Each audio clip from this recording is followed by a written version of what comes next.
The Sundown Close-Up. Congresswoman Annie Kuster is taking Washington to New Hampshire to talk about the crisis of addiction. Plus, we'll get her take on what she thinks is going on in the second CD when it comes to the election. Also, Jim Rubins ran for U.S. Senate in 2014, but will he offer a primary challenge to Kelly Ayotte this year? He'll tell us either way exclusively this morning. And Mitt Romney tries a Trump takedown, but will it work? What does it really all mean to the GOP this year? We'll talk about that. Good morning, everyone. Thanks for joining us.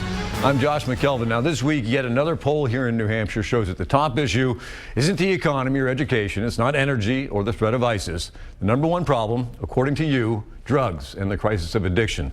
This morning, Congresswoman Annie Kuster is here to discuss that and the race, or lack of one, in the second CD. Good morning to you, ma'am. Thanks for joining us. Good morning, It's been a while. Great to be here. Yeah, so let's talk about that.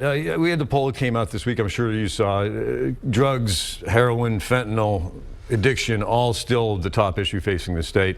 First, your take when you see that and kind of what your plans are moving forward. Well, I totally believe it, Josh. I've been traveling all over my district for the last year, talking to people, bringing people together. We've had really excellent community forums. I invite everybody. I've got the treatment providers, the hospital, the doctors, the community, mental health, and then I have the law enforcement and the first responders, you know, the folks that are on the EMT trucks in the fire department that are showing up at the Narcan, and obviously the police and law enforcement. And look, it's going to take everybody coming together. One thing I've learned, it's a very complex issue, and there are a number of policies that have been put into place that have unintended consequences. So, such as? Well, I'll give you a great example. There is a policy right now that actually inadvertently encourages physicians to prescribe opiate medication. And what I mean by that, their reimbursement, whether it be a managed care or Medicare, actually uses pain as a criteria of the quality of care. So they'll ask the patient after the surgery, how was your pain managed? Were you offered sufficient pain medication? And I think what we've seen over the last 10 to 20 years is just a dramatic increase in opiate prescriptions. If you talk to anybody, if you go in, I had knee surgery, you're going to get that.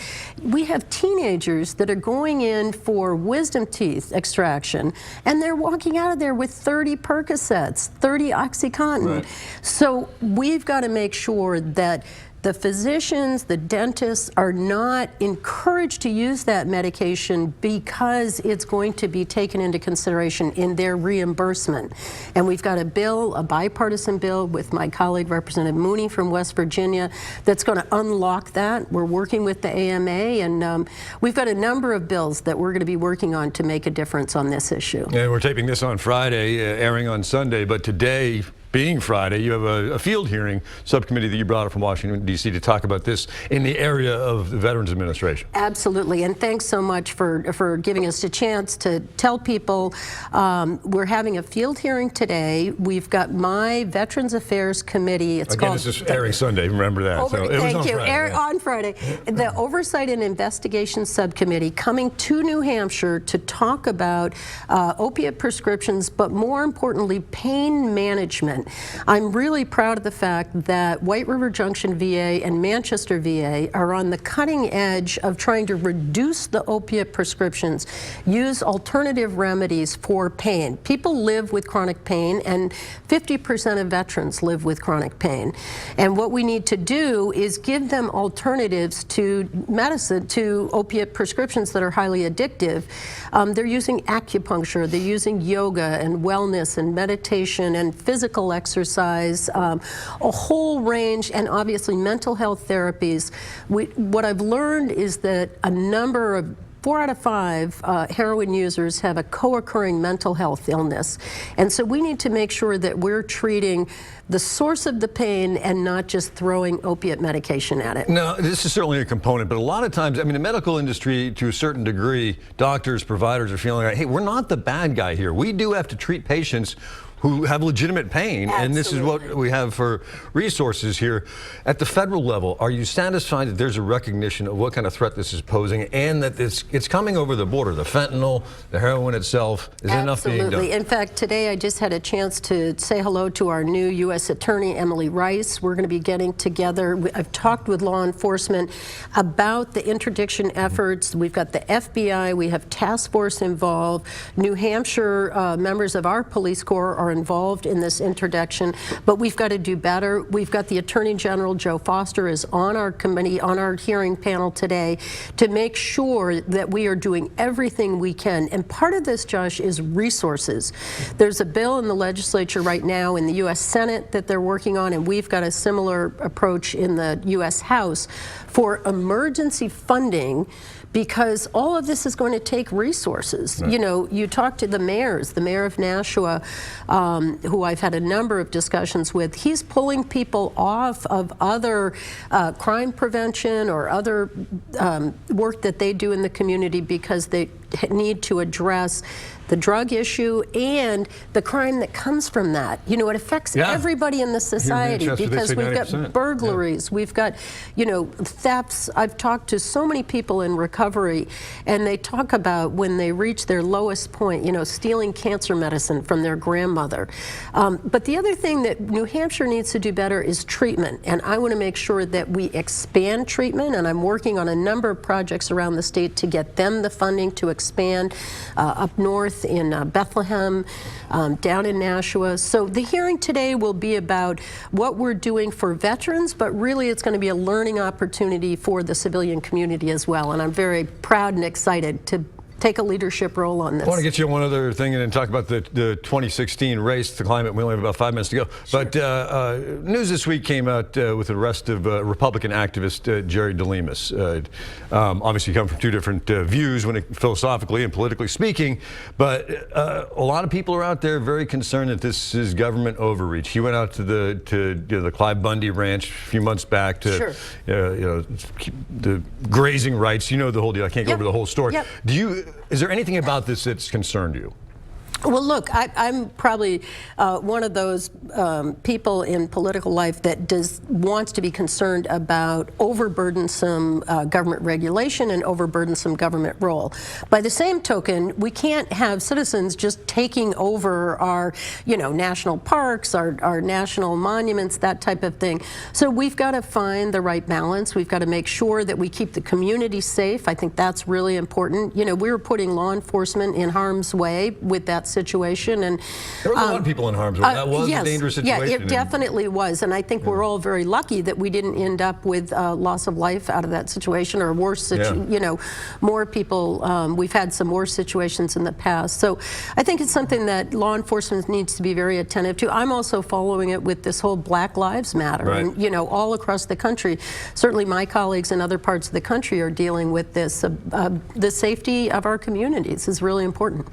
So I guess I should ask you, 2016, are you running again? I am going to run for re-election. I'm running for a third term. Thanks for asking, Josh.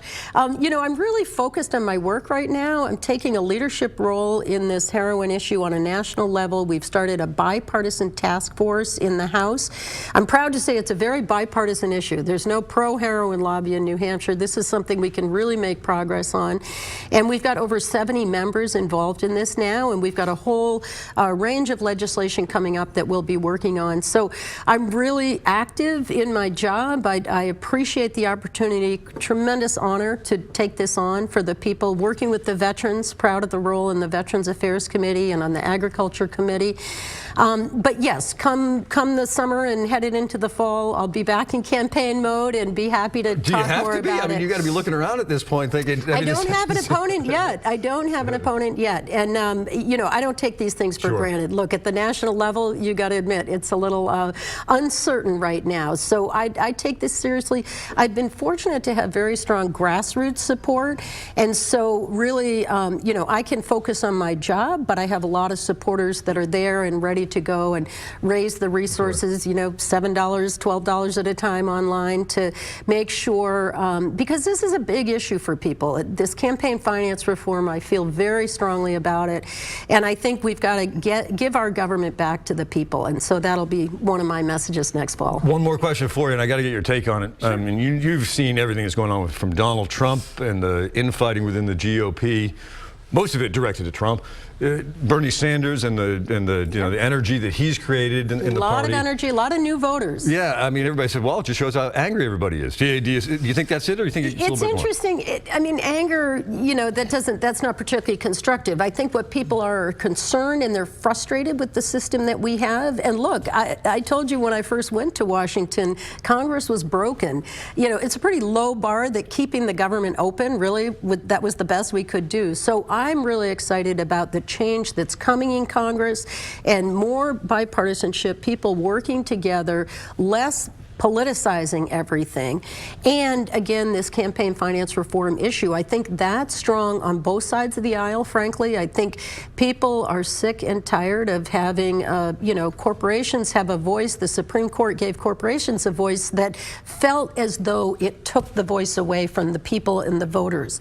And we've got to make sure, all of us, and I'm excited on our side of the ledger. We've got real energy and enthusiasm, lots of young people coming into the race, and excited to participate. Look, I'm a little shocked at the food fight on the other side, but I'm going to let them settle that. And come November, we're going to have a really robust discussion. There are big differences between us on the issues, and I'll be excited to come back and talk about it. Yeah, no question. There'll be a lot of questions to ask. But Annie Kuster doing it again. Thank you, I guess Josh. You heard it here Thank first. you so much. Yeah, running again, and you have the exclusive. Thank you, man. Appreciate it. Thank you very much. Thanks, I'll be right back with Jim Rubens. Find out what he's up to. Stay with us.